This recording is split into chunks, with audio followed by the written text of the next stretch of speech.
Profeta Isaías, capítulo 40, versículo 3, dice así la palabra del Señor: voz que clama en el desierto, preparad camino a Jehová, enderezad calzada en la soledad a nuestro Dios.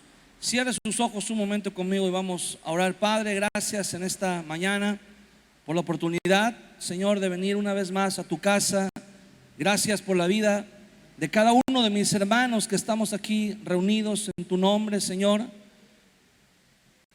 Creemos, Señor, en tu palabra. Creemos que tú estás en medio de nosotros en este momento, que tu Espíritu Santo se mueve. Y hoy queremos, Señor, que no solamente te muevas alrededor, pero que te muevas dentro de nosotros, en nuestro corazón, Señor.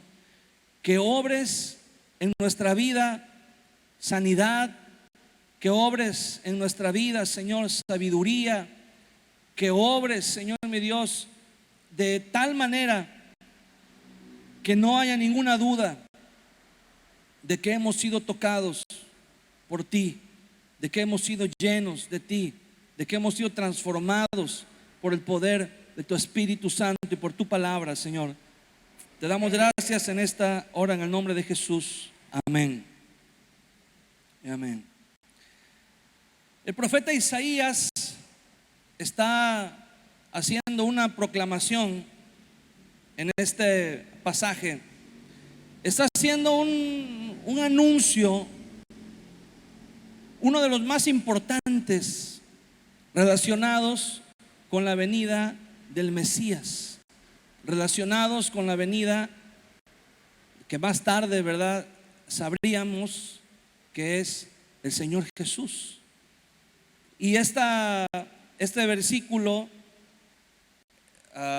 es el que más adelante en los evangelios se interpreta como el anuncio por medio de Juan el Bautista de la llegada del Mesías, de la llegada del Señor Jesús, ¿verdad? Que Juan el Bautista es esa voz del que clamaba en el desierto y que decía: enderezad el camino, preparad el camino al Señor.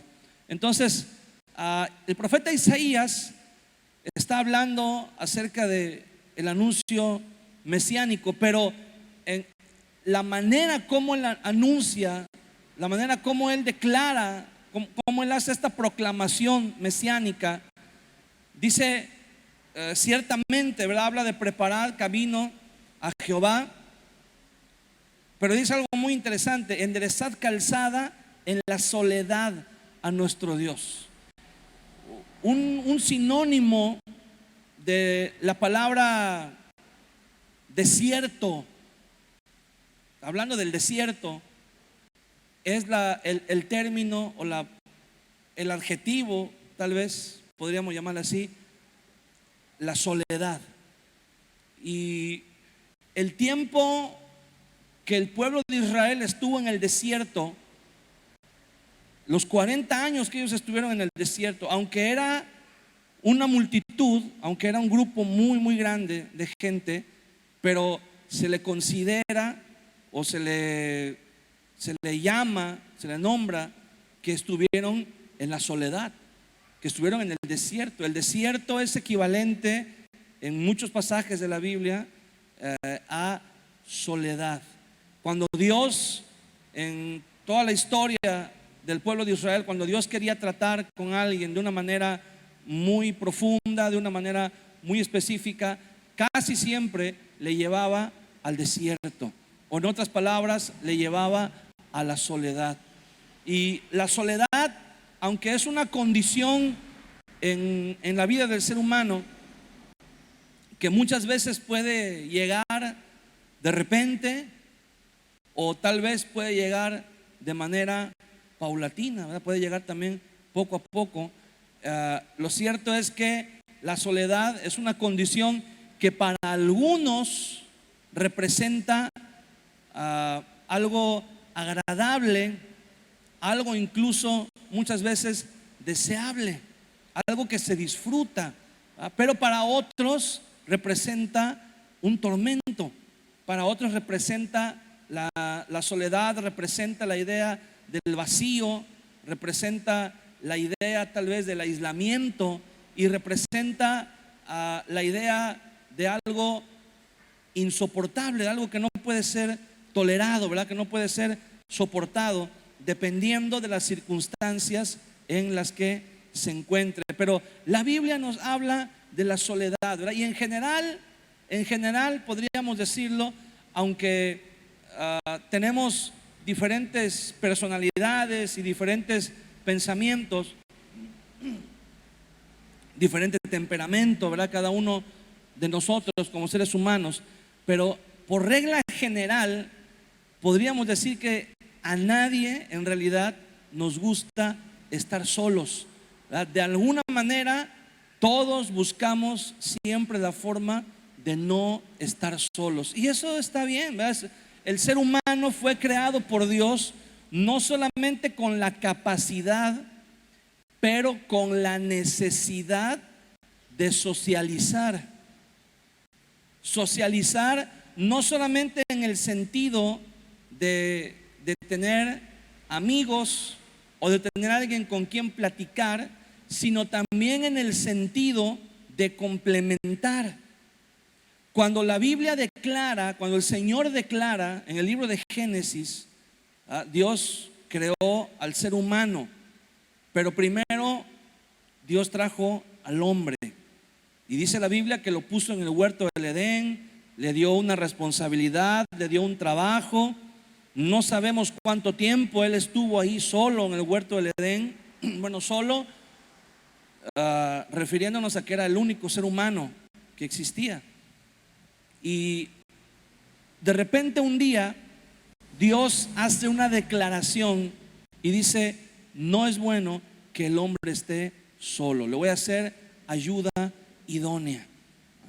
Pero cuando Dios dice no es bueno que el hombre esté solo, no se estaba refiriendo a que la soledad en sí fuera mala, porque Dios mismo fue el que propició que el hombre estuviera solo durante un tiempo.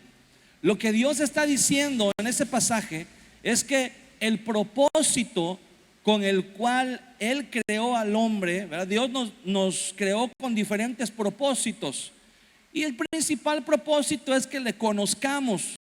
Bueno, ese propósito Adán lo cumplió muy bien. Adán conocía al Señor, tenía una relación con Dios, pero había otros propósitos. Por ejemplo, el mandamiento que Dios les dio de llenar la tierra, ¿verdad? Literalmente Dios les estaba diciendo que tuvieran muchos hijos. Ahora, ese propósito Adán no lo podía lograr solo, ¿verdad? Él no lo podía hacer él mismo, necesitaba a su esposa. Y entonces por eso el Señor hace una declaración y dice: no es bueno que el hombre esté solo. O sea, no que la soledad sea mala por sí misma, sino le está diciendo: es imposible que estando solo alcance a desarrollar todo su potencial. Pero ¿por qué Dios permitió que Adán estuviera sin su pareja un tiempo? Y el propósito fue que en ese tiempo Adán aprendió a conocer a Dios, pero también aprendió a conocerse a sí mismo. Aprendió a estar consigo mismo. Entonces, ¿cuántas veces podemos decir, o cuántos de nosotros podríamos decir que nos conocemos realmente a nosotros mismos? Acuérdese, el primer mandamiento del Señor dice: amarás al Señor tu Dios con todas tus fuerzas, con todo tu corazón, con toda tu mente.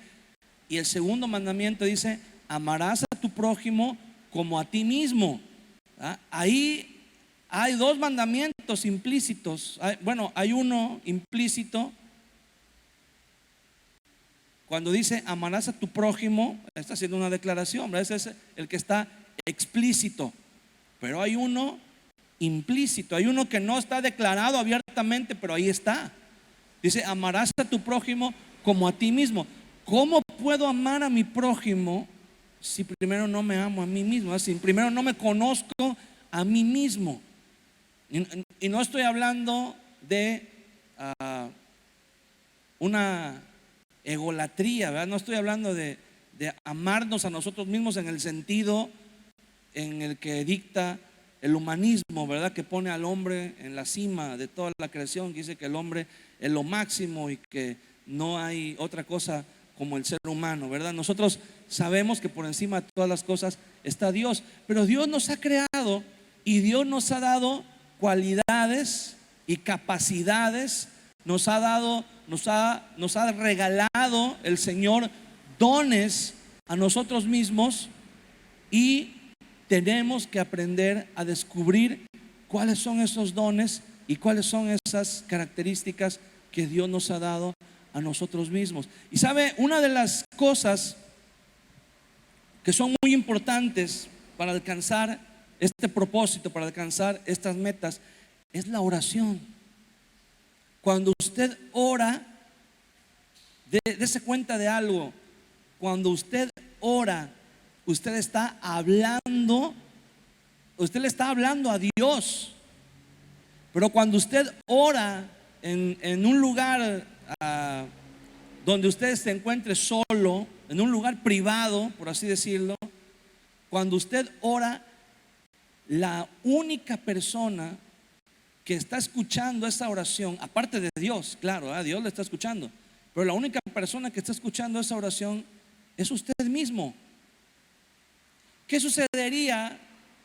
Bueno, cuando estamos orando y hay personas a nuestro alrededor, personas que nos conocen, imagínense, ¿por qué es tan difícil orar en pareja? ¿Por qué es tan difícil que un matrimonio ore solos, ¿verdad? Orar cuando hay varios matrimonios, pues a veces es más fácil, pero una pareja que esté en su habitación y que diga vamos a orar, ¿por qué muchas veces es tan difícil orar juntos? ¿Sabe por qué? Porque se conocen, porque los dos se conocen. Y cuando la Biblia nos da un ejemplo muy claro acerca de esto, cuando Abraham estaba hablando con el Señor estaba ahí con Abraham, y dice la Biblia que Sara, su esposa, estaba detrás de la puerta, detrás de la entrada, escuchando lo que estaban hablando ahí adentro. Y cuando Dios, el Señor, le dijo a Abraham: yo te voy a bendecir, tú tienes un plan, le dice el Señor a Abraham, pero yo tengo un plan mejor. Tu plan es que un muchacho que nació en tu casa va a ser tu heredero, pero yo tengo algo mejor, le dice el Señor. Dice: un hijo tuyo va a ser tu heredero.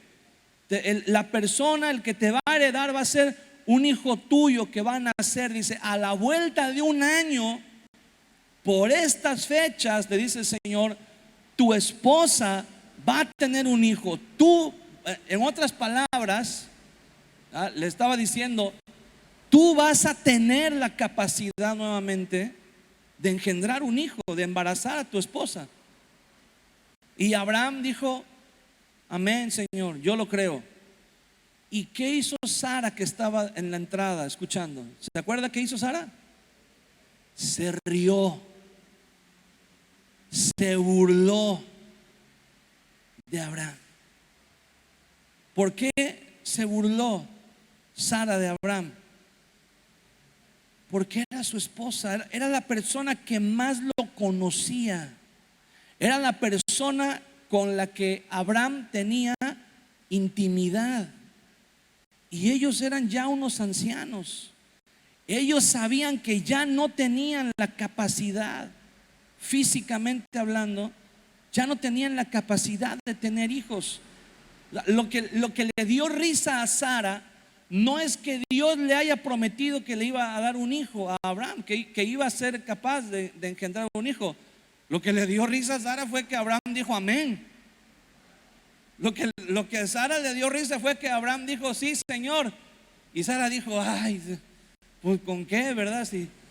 Y provocó una risa burlona de Sara. Y Dios salió en defensa de Abraham. Y Dios le dijo: mira, ¿sabes qué? Te has burlado, te has reído, pero yo te voy a demostrar que lo que he dicho se va a cumplir. Y todos sabemos lo que sucedió, ¿verdad? Pero vamos, muchas veces cuando estamos orando o cuando queremos orar en el matrimonio, a veces hay algo que nos detiene.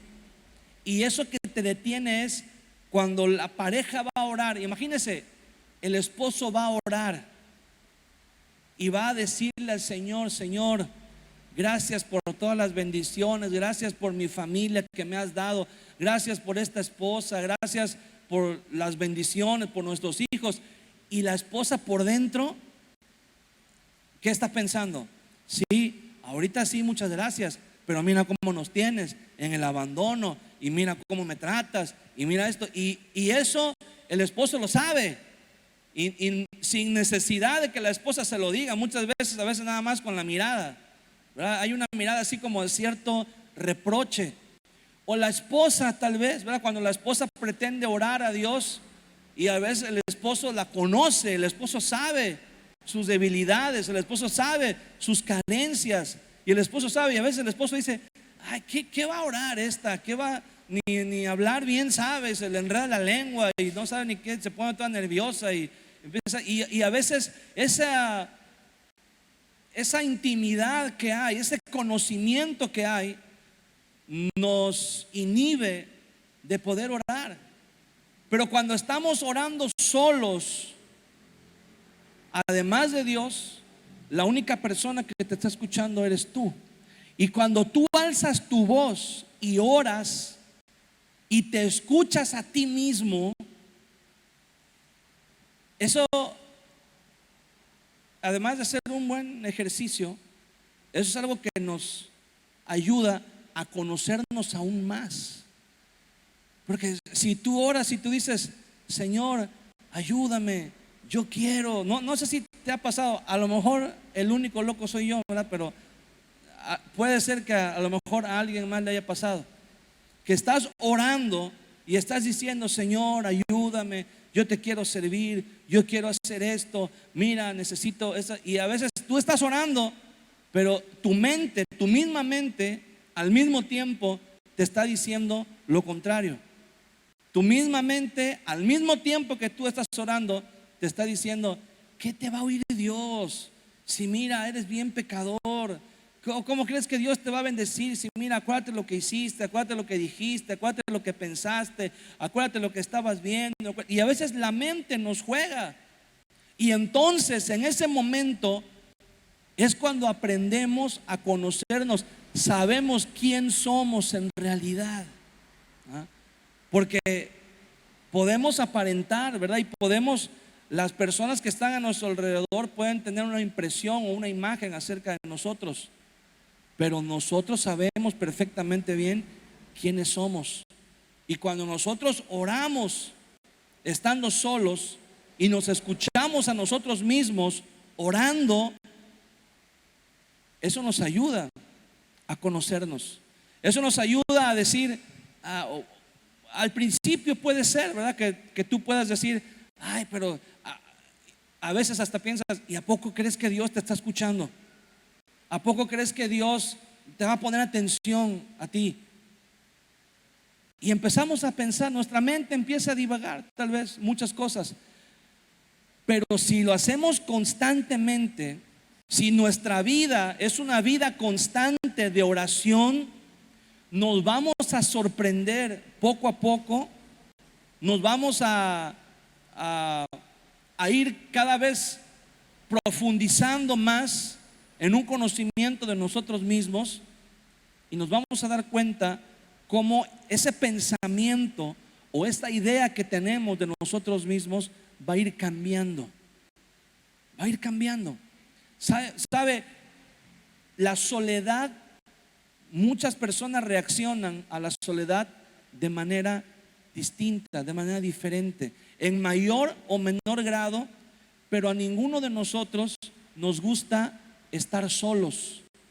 A lo mejor podemos tolerar un tiempo de estar solos, pero después de un tiempo buscamos compañía de otras personas, ¿verdad? O de alguien más.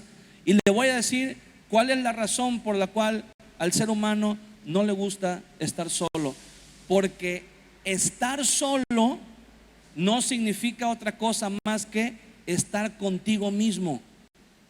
Y si no te gusta estar solo, quiere decir que ni tú mismo te aguantas.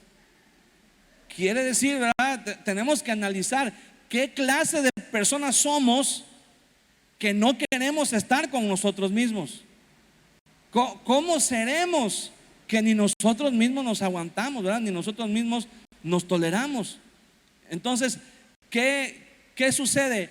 Nos gusta estar con otras personas porque delante de otras personas podemos aparentar, podemos hacerle creer a alguien más que somos diferentes, podemos dar una apariencia. Incluso hay personas, y eso, bueno, ya es en grado unas situaciones mucho más graves, pero hay personas que incluso llegan a desarrollar otras personalidades. Hay personas que su mente entra en tal conflicto consigo mismos y se llegan a rechazar de tal manera a sí mismos lo que son, que la mente llega a caer en un estado de esquizofrenia. La mente llega a caer en un estado de desarrollar otra personalidad. Hay personas, y fíjese, nos ha tocado como iglesia, muchas veces en las iglesias hay personas de vez en cuando, ¿verdad?, que llegan a una iglesia o llegan a un lugar donde nadie los conoce y se hacen pasar por otro, como si estuvieran haciendo un personaje. Se hacen pasar por alguien, como que crean un personaje, lo asimilan y lo desarrollan, lo empiezan a vivir. ¿Y sabe a qué se debe todo esto? A que no les gusta o sienten un rechazo por lo que son. Y sabe, cuando venimos a la palabra de Dios, una de las cosas que Dios hace para traer sanidad a nuestra vida es confrontarnos con nosotros mismos. Lo hemos dicho varias veces, ¿verdad? La Biblia es como un espejo. Cuando tú vienes a la palabra de Dios, la palabra de Dios no nos va a maquillar, no nos va a disfrazar, no nos va a suavizar las cosas, ¿verdad? La palabra de Dios, cuando nosotros venimos a la Biblia y la leemos, la Biblia nos va a decir que somos pecadores. Nos va a decir, no nos va a decir solamente que somos pecadores, pero nos va a decir que somos más pecadores de lo que creíamos que éramos. Eso es lo que la palabra de Dios nos va a decir. Y cuando la palabra de Dios nos dice eso, pero no solamente nos dice eso, sino también nos dice que hay un camino, también nos dice que hay una solución, que hay una respuesta, que hay una salida para la situación en la que nos encontramos por medio de la persona de Jesucristo. O sea, cuando Jesús vino y estuvo en este mundo, Él también tuvo que confrontarse consigo mismo. En muchas ocasiones dice la Biblia que Él estuvo solo. Y cuando Él fue a la cruz, cuando Él iba a dar el paso definitivo para ir a la cruz, Jesús también estuvo solo. Dice la palabra del Señor en el Evangelio de Mateo. Bueno, lo podemos encontrar en los tres evangelios, en Mateo, en Marcos y en Lucas, que antes de ir a la cruz, Él fue al Getsemaní y tomó a 3 de sus discípulos y les dijo: mire, vamos a ir a un lugar donde vamos a orar. Pero también a los discípulos, a esos 3 discípulos, les dijo: espérenme aquí, quédense aquí y oren, mientras yo voy a ir más adelante y voy a orar. Y dice la Biblia que Él estuvo en ese lugar orando solo. Obviamente sabemos que el Señor estaba con Él. Incluso en uno de los evangelios dice que un ángel del cielo descendió para consolarlo. Pero en realidad, hablando de la gente que le rodeaba, hablando de la gente que estaba con él, el Señor estaba solo. Nadie comprendía, nadie entendía la magnitud de la situación por la que él estaba pasando. Y muchas veces Dios tiene que llevarnos en ese proceso, y no quiere decir que Dios nos abandone, no quiere decir que Dios nos deje, pero cuando Dios nos lleva, fíjese, en el libro de Deuteronomio, capítulo 8, versículo 2, cuando ellos están cerca de la tierra prometida, el Señor les dice estas palabras: y te acordarás de todo el camino por donde te ha traído Jehová tu Dios estos 40 años en el desierto. Acuérdense que dijimos que la palabra desierto se puede tomar como sinónimo de soledad. Dice: te acordarás de todo el camino por donde te ha traído Jehová tu Dios estos 40 años en la soledad. Dice: para afligirte, para probarte, para saber lo que había en tu corazón, si habías de guardar o no sus mandamientos. Versículo 3: y te afligió, dice nuevamente, y te hizo tener hambre, y te sustentó con maná, comida que no conocías tú ni tus padres habían conocido, para hacerte saber que no solo de pan vivirá el hombre, mas de todo lo que sale de la boca de Jehová vivirá el hombre. Tu vestido nunca se envejeció sobre ti, ni el pie se te ha hinchado en estos 40 años. Reconoce a sí mismo en tu corazón que como castiga el hombre a su hijo, así Jehová tu Dios te castiga. Fíjese bien, cuando el Señor trajo al pueblo de Israel y ya estaban cerca del tiempo para entrar en la tierra prometida, el Señor hace un recuento con ellos y les dice: hay algo importante que quiero que sepan. Todo el tiempo que estuvieron en este desierto, no es que yo me haya olvidado de ustedes. Todo el tiempo que estuvieron en esta soledad, no es que yo me haya olvidado de ustedes. Les dice el Señor: la razón por que los afligí, la razón por la que los hice sentir que estaban solos, la razón por la que les hice, dice aquí en el te hice tener hambre, dice la Biblia, era para probarte, para ver qué había en tu corazón. Y esa es la pregunta que tenemos que hacernos cada uno de nosotros: ¿qué es lo que hay en nuestro corazón? Cuando hemos pasado, cuando Jesús fue al Getsemaní a orar y regresó, y a los discípulos que había dejado encargados que oraran, ¿qué dice que estaban haciendo? Estaban durmiendo. ¿Qué hubiera pasado si cualquiera de nosotros hubiéramos estado en el lugar del Señor Jesús y le encargas a los discípulos que oren contigo y regresas y los encuentras durmiendo? ¿Qué hubieras hecho tú? ¿Cómo hubiéramos reaccionado nosotros? Los hubiéramos agarrado a patadas, les hubiéramos echado un balde con agua, o les hubiéramos sonado ahí algo duro, ¿verdad?, para que se espantaran. O tal vez les hubiéramos gritado, les hubiéramos dicho: oigan, cómo son ingratos, miren, uno aquí sufriendo y todo, y ustedes roncando, ¿cómo puede ser posible que sean así de irresponsables? No sé, cualquier cosa. Sin embargo, dice que el Señor Jesús les llamó de manera amorosa y les dijo: oigan, despiértense. No han podido velar conmigo ni una hora. Despiértense, porque la carne está débil, el espíritu está dispuesto, pero la carne es débil.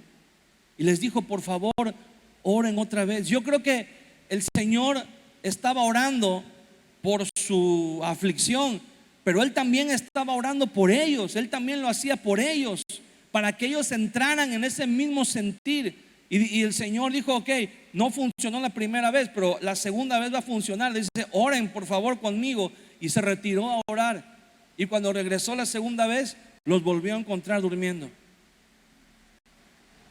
Cuando tú confías en una persona, algo que es importante, el Señor Jesús les dijo: mi alma está angustiada hasta la muerte. Para Él era cuestión de vida o muerte. Pero a ellos les pudo más el sueño, les pudo más el cansancio, y se durmieron. Y cuando el Señor Jesús regresó y los encontró dormidos por segunda vez y por tercera vez, eso lo hizo sentir que estaba solo.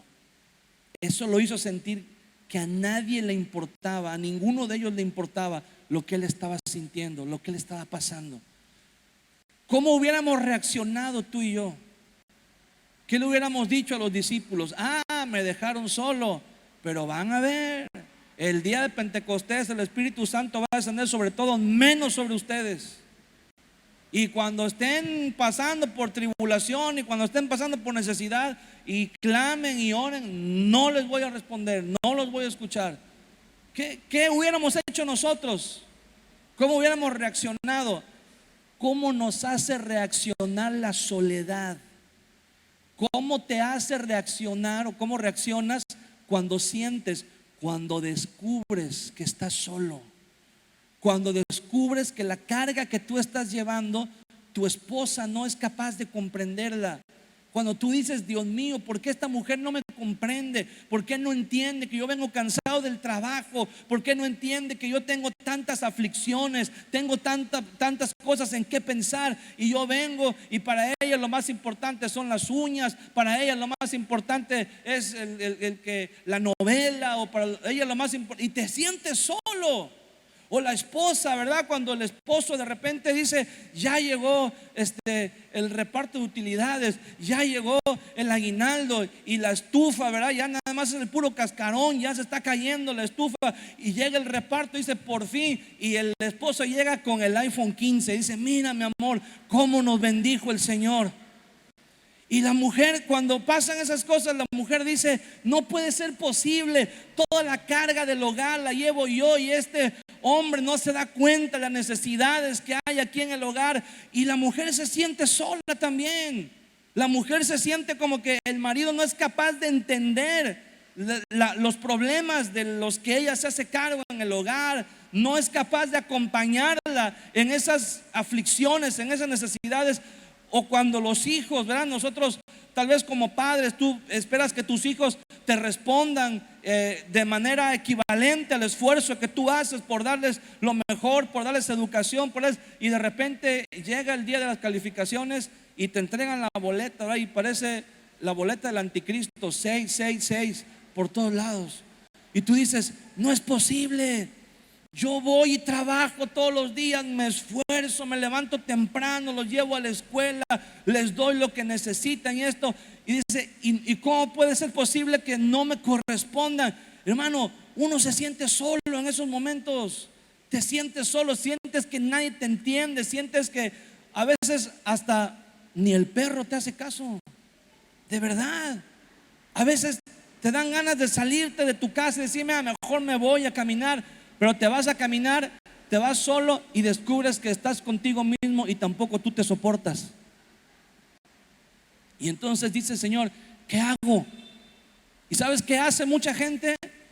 Se van al alcohol, se van a las drogas, buscan huir de la realidad, se van con otra persona que creen que les puede proporcionar placer o que les puede proporcionar una salida, un escape de la realidad. Y lo único que hacen es empeorar la condición de esa persona con la que no soportan estar, que es uno mismo, que somos nosotros mismos. Pero el Señor Jesús, ¿por qué Él no reaccionó de esa manera? ¿Porque era Dios?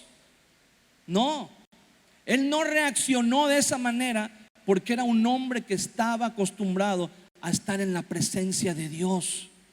Era un hombre que estaba acostumbrado a pasar las noches en oración. Era un hombre que estaba acostumbrado a deleitarse en la palabra de Dios.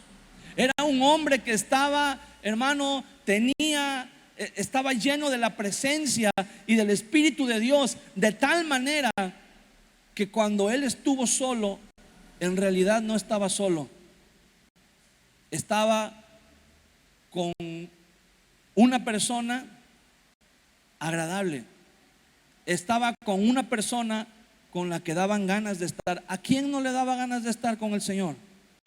¿A quién no le daban ganas de estar con el Maestro? ¿Verdad? Siempre estar cerca de Él representaba una bendición. Siempre estar cerca de Él era presenciar los milagros. Estar cerca de Él era presenciar las maravillas, las cosas que Él hacía, cosas sorprendentes. La sabiduría que salía de sus labios era algo sorprendente, era algo increíble. Era agradable estar cerca de Jesús. Siempre pasaban cosas buenas estando cerca de Jesús. Y cuando Jesús estaba solo, estaba consigo mismo, y era agradable estar con Él mismo. Jesús fue un hombre que cultivó la presencia de Dios, cultivó la presencia del Señor. Cuando una persona en la sociedad en Israel, una persona era retraída, antisocial. Cuando a una persona le costaba trabajo socializar en una reunión, en una fiesta, había un remedio que los judíos tenían para eso, y era darle vino. Ellos sabían que le daban vino a una persona callada y se transformaba, empezaba a hablar. Podía ser la persona más seria y más retraída y más aislada, pero con 2 vasos de vino empezaba a socializar. Con 2 vasos de vino comenzaba a hacer amigos, ¿verdad? Y a llevarse con todo mundo. Y había una persona que se menciona en el Evangelio de Juan, capítulo 2, alguien llamado el maestresala, que era una especie de juez. Era un anciano de la comunidad que siempre estaba en los eventos, siempre estaba en las fiestas, y él era el encargado de observar. Él era el encargado de decir: ese que está ahí está echando a perder la reunión porque está amargado, tiene una cara de amargado, denle vino. Y cuando le daban vino, se soltaba, ¿verdad? Y empezaba a hablar. Y él, el mismo maestresala, el mismo juez, era el encargado de decir: a ese otro que está allá de aquel lado, a ese nada más denle un vaso, porque ese no necesita mucho. Ese nada más mídanlo ahí, ¿verdad? Denle nada más un vaso, y el segundo ya se lo rebajan con agua, porque si no, esto va a acabar mal. Ya los conocía, ¿verdad? El maestresala. Y el vino tiene una característica. Ellos le atribuían muchas propiedades, ¿verdad? Le atribuyen muchas propiedades al vino. Pero el vino tiene una característica. Cuando el vino se sirve en un vaso o en una copa, y la persona que lo va a beber, no solamente lo bebe por beber, porque hay un dicho que dice que hasta en la manera de agarrar el taco se conoce el que es tragón. Y puede haber una persona, ¿verdad?, que agarre el vino y se lo beba, y a qué sabe, quién sabe, pero se siente bien. Pero cuando una persona tomaba el vino y podía disfrutar el aroma aún antes de tomarlo, el vino tiene una característica muy especial. El vino tiene un olor, tiene una fragancia, tiene unos trazos. Detrás del mismo olor a vino, cuando una persona se toma el tiempo para distinguir, no lo vayan a hacer, por favor, ahorita saliendo de aquí, no vayan a ir a ver a qué huele el vino. Pero el vino tiene una característica. Cuando es un vino que está en un punto de añejamiento bueno, por decirlo de alguna manera, el vino, además de su propio olor, conserva el olor de la madera, del barril donde estuvo guardado.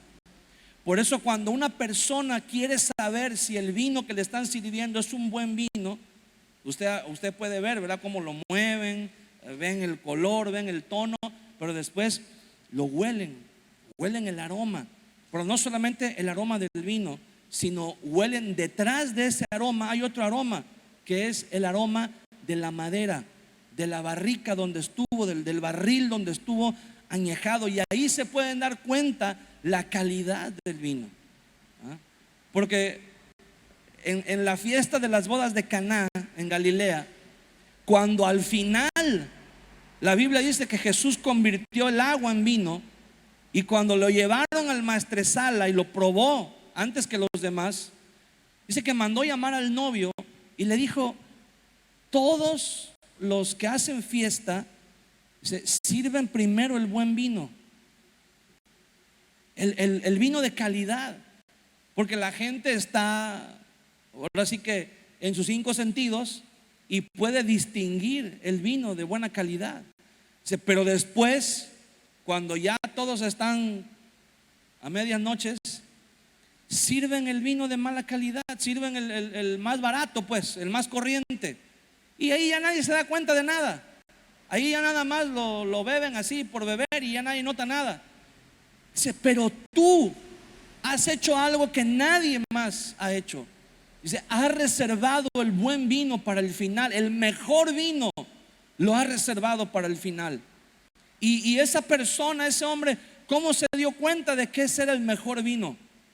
Porque lo olió, ¿verdad? Pudo notar su aroma, pudo notar sus características. Porque como todo, ¿verdad?, hay un vino que se puede hacer en el momento. Hay un vino que se puede preparar en el momento. Pero ese vino solamente huele a alcohol, solamente. Pero el vino añejo, el vino que ha estado fermentado, que ha estado reposado, que ha estado el tiempo que debe de estar en el barril, cuando se sirve, huele a madera. Y aquí la pregunta que te quiero hacer es la siguiente: ¿a qué olemos nosotros? ¿A qué hueles tú cuando estás solo? ¿Dónde has pasado más tiempo? ¿En la presencia de Dios? Un cristiano, una persona que ha pasado tiempo en la presencia de Dios, cuando está solo, huele a eso, a la presencia de Dios. Pero una persona cuando está sola y no ha pasado tiempo en la presencia de Dios, todo lo malo, todo lo negativo que hay en su corazón va a aflorar, va a salir cuando se siente solo, va a salir cuando se siente desesperado, va a salir cuando se siente en angustia. Por eso el Señor pasó al pueblo de Israel por el desierto, por la soledad. Dice, para angustiarte, para afligirte, para saber qué había en tu corazón, si habías o no de guardar mis mandamientos. Dice, te hice tener hambre para que conocieras el maná, para que supieras que no solo de pan vivirá el hombre, pero de todo lo que sale de la boca del Señor. Hermano, a veces el Señor nos hace pasar, nos hace sentir solos, nos hace pasar por soledad, nos hace pasar por situaciones en las que sentimos que nadie nos comprende, que nadie está con nosotros. ¿Y qué hacemos en esos momentos? ¿Qué sale de tu corazón cuando te sientes solo? Lo que has meditado en oración, lo que has meditado en la palabra del Señor, o lo que has visto en Netflix, es lo que sale de tu corazón. El salmista declara en el Salmo 18, versículo 6: en mi angustia invoqué a Jehová y clamé a mi Dios. Él oyó mi voz desde su templo y mi clamor llegó delante de él a sus oídos. Casi todos los salmos contienen oraciones solitarias.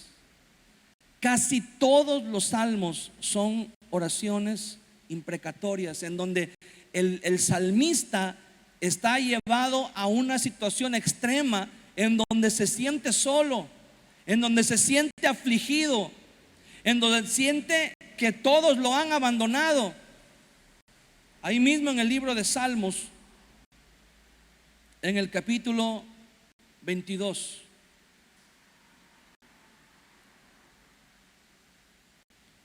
Es un salmo que habla también acerca del Mesías.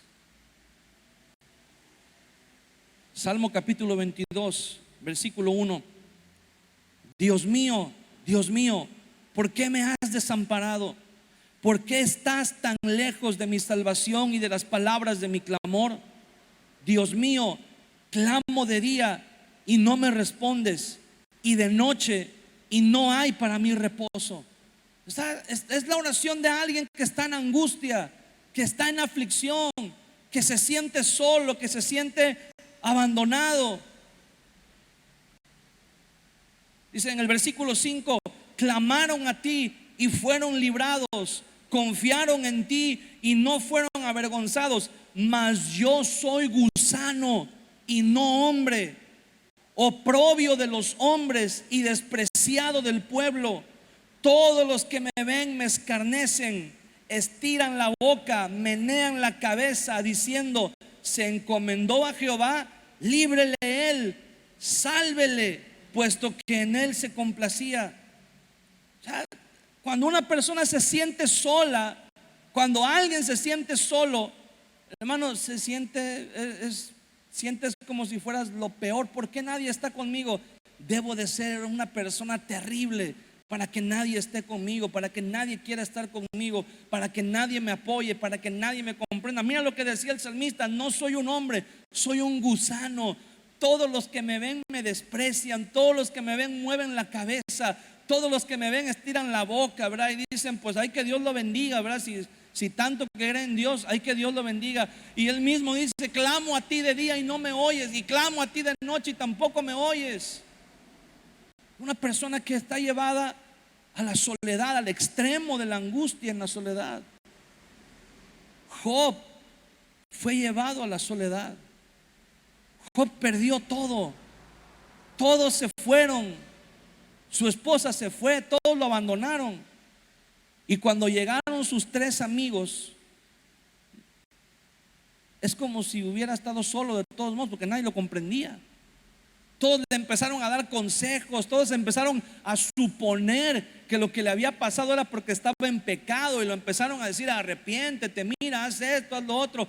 Y Job por dentro sabía que él no había pecado, y él por dentro en su corazón pensaba: estos no me entienden, no tienen la capacidad, ya, es más, ya ni les hablo, ni para qué les explico si de todos modos no me van a entender.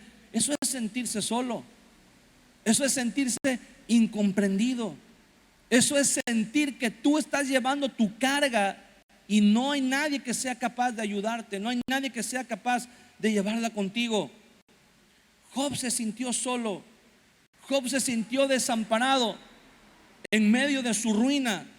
José se sintió solo, lo arrojaron en una cisterna que no tenía agua y ahí estuvo abandonado no sé cuántas horas, hasta que por fin lo sacaron. Y cuando lo sacaron fue para venderlo como esclavo, y se lo llevaron a otro país en donde era completamente ajeno, donde era completamente extraño.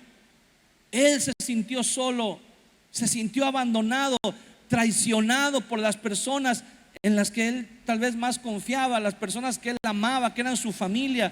Él se sintió solo.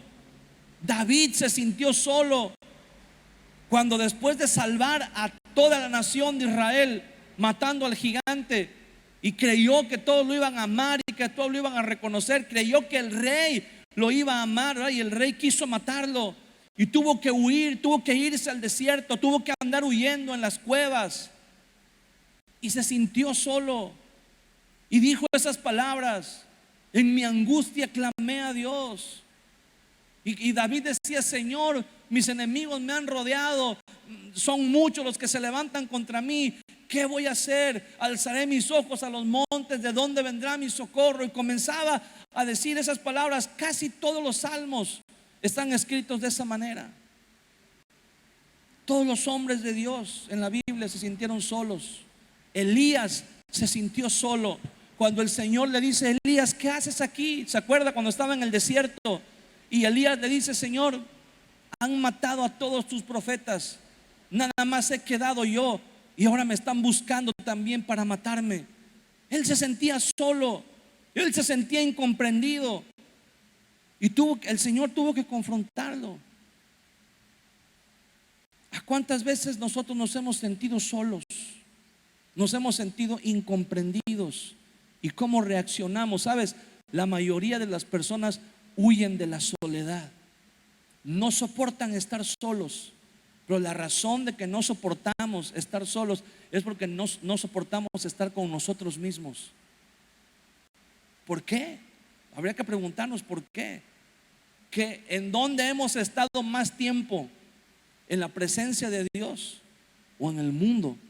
¿Qué es lo que sale de nuestro corazón cuando estamos solos?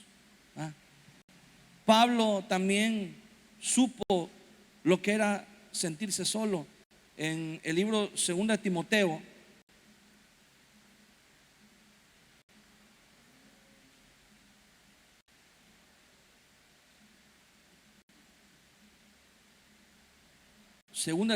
capítulo 4, versículo 16, dice: en mi primera defensa ninguno estuvo a mi lado, sino que todos me desampararon.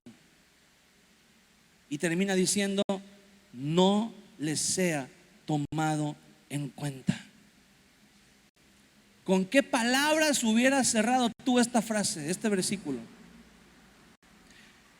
Si tú fueras Pablo y le estuvieras escribiendo a Timoteo, estás en la cárcel y le estás platicando a Timoteo que te llevaron delante de las autoridades para interrogarte, y tus amigos estaban ahí en esa ciudad, te iban a visitar, te decían que estaban contigo, que te apoyaban, que te querían y todo, pero a la hora del juicio ninguno se presentó para testificar a favor de Pablo. Les ganó el miedo. Y dice, imagínate que tú eres Pablo y le escribes a Timoteo: en mi primera defensa ninguno estuvo a mi lado, sino que todos me desampararon, pero se van a chicharrar en el infierno, pero me las van a pagar cuando yo salga. Pero no los recibas ya en la iglesia. Cuando vayan a la iglesia, no los dejes entrar. No. Dice Pablo: todos me desampararon, no les sea tomado en cuenta. Pablo era una persona que había estado tiempo en la presencia de Dios, y cuando él estaba solo, eso era lo que salía de su corazón. Cuando el Señor Jesús estuvo solo en Getsemaní, él estaba orando y él sabía que los discípulos estaban durmiendo.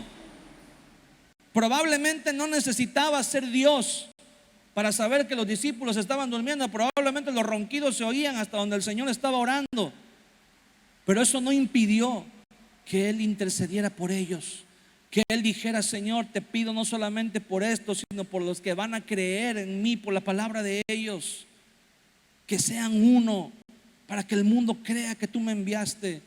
Guárdalos. ¿Qué hubiera pasado si el Señor no hubiera estado suficiente tiempo en la presencia de Dios? Que Señor, estos que están durmiendo, mira, mándales que les caiga un rayo, mándales que se enfermen, mándales que se les caiga el negocio, ¿verdad? Mándales que les salga sarna y cuanta cosa, ¿verdad? Enfermedades y todo. Pero no, el Señor dijo: guárdalos. No te pido que los quites del mundo, pero te pido que los guardes del mal. Es lo que el Señor oraba, hermano. ¿Qué oramos nosotros cuando estamos solos? Quiero invitarte a que estés de pie conmigo un momento.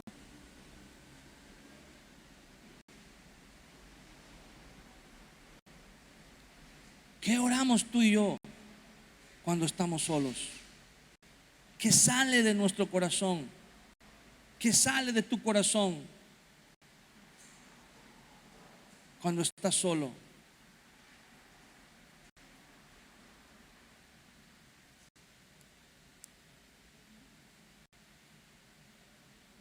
aún cuando nos hemos sentido solos, quiero decirte algo: Dios está con nosotros, Dios está contigo. Pero a veces Dios nos hace pasar por la soledad, a veces Dios nos hace pasar por la aflicción, a veces Dios permite que nos sintamos de esa manera, no para que Él vea. Él sabe lo que hay en nuestro corazón. Él puede ver en lo más profundo de nuestro corazón y saber lo que hay. Pero es necesario que tú y yo nos demos cuenta lo que hay en nuestro propio corazón. Es necesario que tú y yo, mira hermano, a veces nos sentimos solos. A veces el Señor permite que pasemos por aflicciones, que pasemos por problemas. Y de repente te vas a sorprender a ti mismo citando un versículo bíblico. Un día tal vez te vas a sorprender a ti mismo diciendo: me siento solo, pero voy a seguir adelante porque Dios está conmigo. Y hasta tú mismo te vas a decir: ¿qué dije? ¿Que Dios está conmigo? Pero si antes yo no hablaba así. Antes yo lo único que decía eran majaderías y maldiciones y groserías y de todo.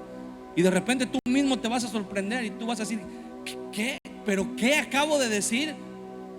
Acabo de decirme a mí mismo que el Señor es mi pastor y nada me faltará.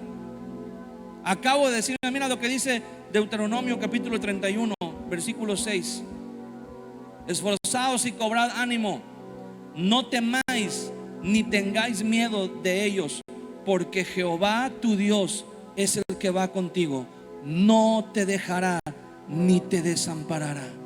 El Señor no nos deja ni nos desampara. El Señor prometió, el Señor Jesús le dijo a los discípulos: he aquí que yo estoy con ustedes todos los días hasta el fin del mundo. Todos los días el Señor está con nosotros, hermano. Pero de vez en cuando el Señor nos hace sentir un poco la soledad. El Señor nos deja solos, nos aísla. A veces vas a sentir que tu esposa no te entiende, que tu esposo no te entiende. A veces vas a sentir que tus hijos no te entienden, ¿verdad? O tus padres a lo mejor tal vez. Vas a decir: no me entienden, nadie me puede comprender, me siento solo, me siento incomprendido, siento que todos me rechazan, siento que estoy pasando por el desierto. Y en ese momento es donde te debes preguntar: ¿qué hay en mi corazón? ¿Qué clase de persona soy? ¿Soy capaz de estar conmigo mismo?